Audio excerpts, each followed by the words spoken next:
See, there is no one agency or one force or one person to blame. It is just that fundamentally it's ignorance. The most basic ignorance about rivers is, people think river is a source of water, or a well is a source of water, or a pond or a lake is a source of water. In a tropical country, it is not a source of water, it is only a destination for water.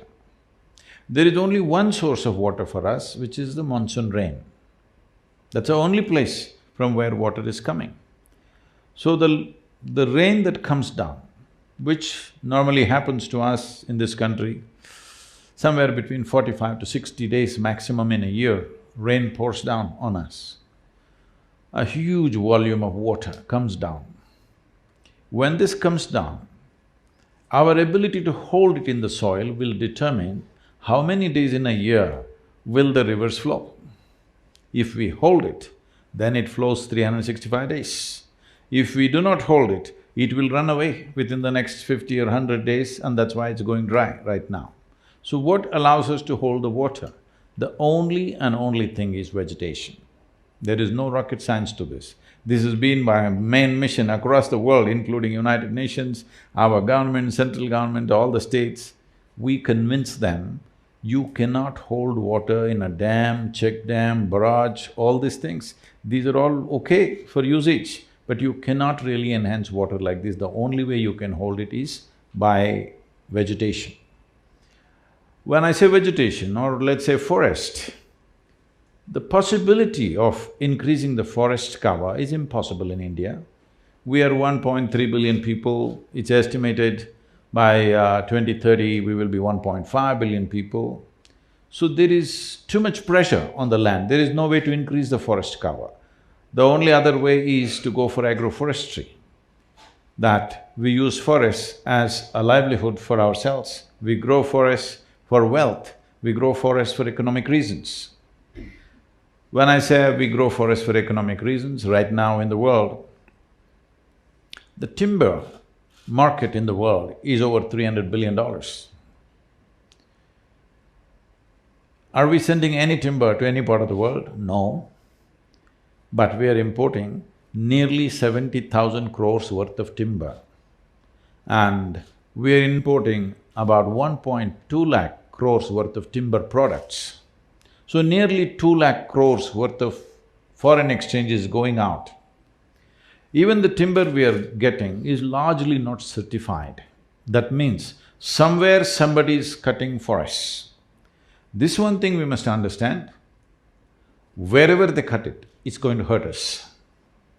Doesn't matter whether they cut it in South America or Africa, wherever they cut it, in some way it is hurting us. It may not hurt us tomorrow morning, but it'll hurt us after a few years. So, one thing is, it is a great economic plan for our farmers, because our farm situation is such. In Karnataka, 71% of the farmers are on distress loans. In Tamil Nadu, 82% of the farmers are in distress loans. What a distress loan means is, the person who has taken the loan has simply no means to pay back. So he is distressed. It is like if you're earning 10 rupees, you took 2 rupees loan and we see that you can pay back. You're earning 10 rupees, but you have taken a 100 rupee loan, we know that there is no way for you to pay back. And interest is multiplying. So the only thing he can do is default, or run away, or sell the land, or hang from a tree. This is a tragic condition in the country, where in the last 15 years, over 300,000 farmers have committed suicide, 300,000. The 4 wars that India has had, 3 with Pakistan and 1 with China, 300,000 people did not die on both the sides put together. Our soldiers and the enemy soldiers put together, 300,000 did not happen. But that's the number of farmers who have died in the last 10 to 15 years' time. So, this could escalate big time, or total breakdown of social and economic situations can happen because 65 to 70% of the population in this particular trade called agriculture. And there is no scale to agriculture because land holdings are so small. So we have converted nearly 70,000 farmers in Tamil Nadu. Every year we are adding a few hundred farmers converting into agroforestry. We could go like this, but it would just take maybe another 2 to 3 generations before we achieve what we want to achieve. So right now, Cauvery Calling is an effort where I want to crush the time. In 12 years' time, we can do this if the necessary economic incentives come from the government. To one part, till we achieve 50% success, if there is economic incentive, after that even that will not be necessary because people will see how beneficial it is. On an average in Karnataka, they're earning 44,000 per hectare per year. In Tamil Nadu, they're earning around 46 to 48,000. But within the first 5 years, the first 5-year average is 3.2 lakhs per hectare. This is what the agroforestry people are earning. In the first 10 years, it's 4.6 lakhs per hectare.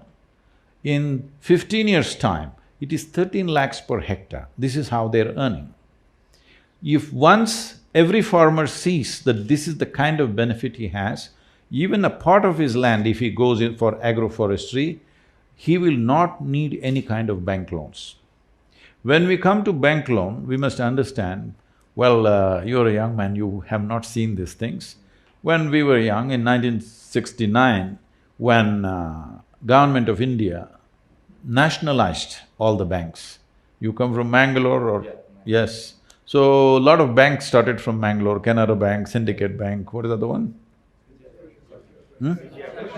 Vijaya Bank, all these. All these things were nationalized. What… nationalization is a nice word. What it is, we just took all your wealth without any compensation.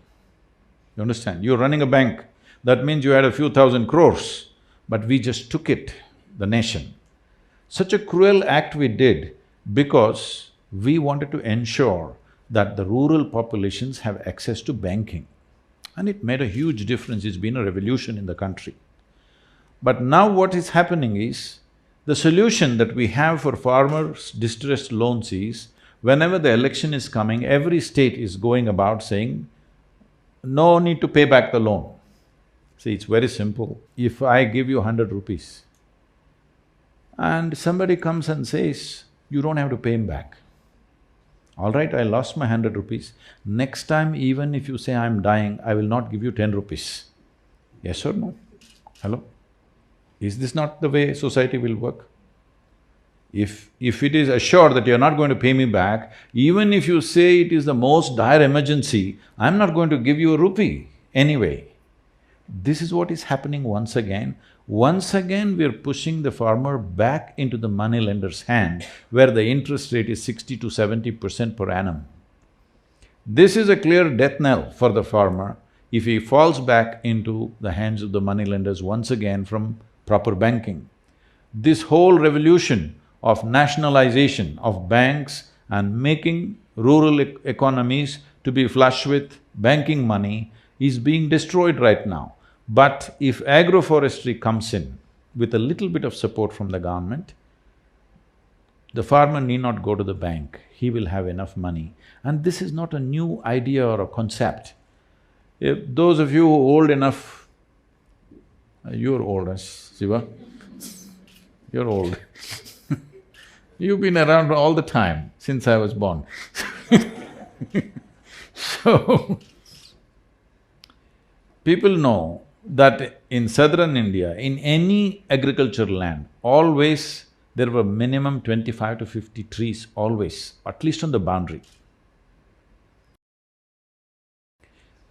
Actually in Karnataka, I have seen people used to name the trees after their daughter, their son and whatever, because when this tree grows up, this was generally planted when the child is born, and this is named after the girl.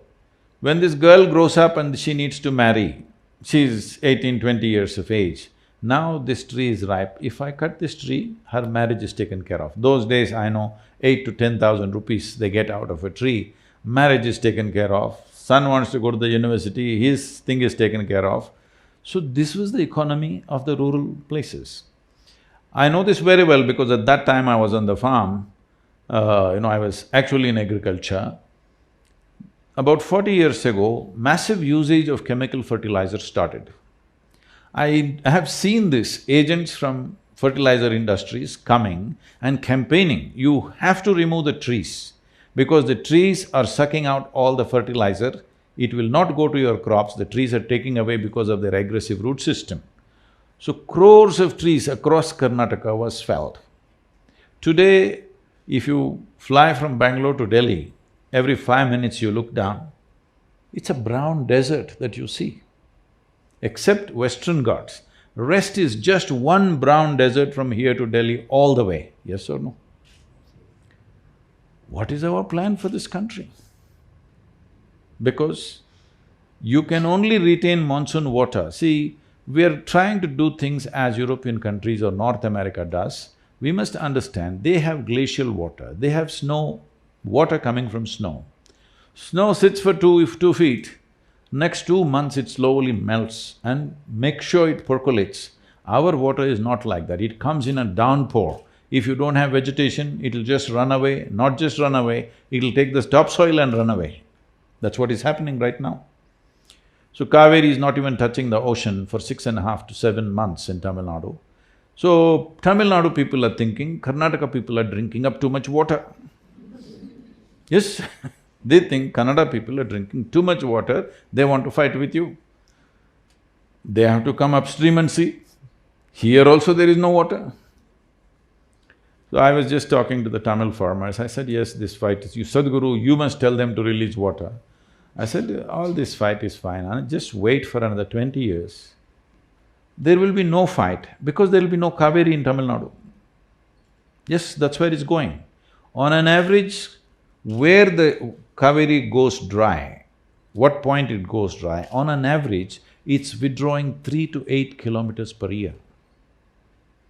That means, right now, it's about 400 plus kilometers in Tamil Nadu, the Cauvery is running. Probably in another 40 years or 50 years, it will not even enter Tamil Nadu. That's how serious it is. So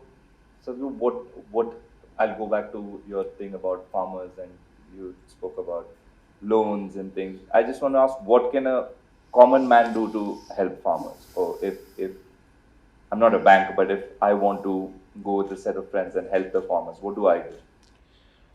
So right now, to assist the farmer to shift to agroforestry, there are a few things to happen. One thing is the saplings, large-scale development of saplings. We are looking at, in 12 years, to plant 242 crore trees, that is 2.42 billion trees. If you want to do something so massive, it needs a very organized effort and it needs a certain agility, which normally, I'm not trying to criticize anybody, but normally the state governments don't have such an agile machinery to act. So in Tamil Nadu, we have about 32 nurseries spread across Tamil Nadu. So we've planted over 35 million trees in the last 18 years, all on our own steam. That is, no government help, no nothing, just as a movement, people's movement. Now this needs to scale up big time, so we have clear-cut plans how to multiply this. Today there's tissue culture, we have all the technologies, everything, we've assimilated all these things properly. Now to act, we are looking at taking in all the aspects. It costs about 42 rupees per sapling. In the first phase of 4 years, we need to plant 72 crore trees. If you can campaign a little bit, on your bat if you can have Cauvery Calling 42 rupees.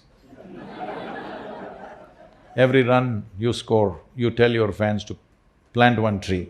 I'll do that. Whatever, I'm saying, whichever way you think is appropriate. Like this, everybody must do what they can. As a sports person, you do what you can, as whoever. I'm saying even if you're a beggar on the street, you still can plant one tree a year at least. Isn't it? 42 rupees?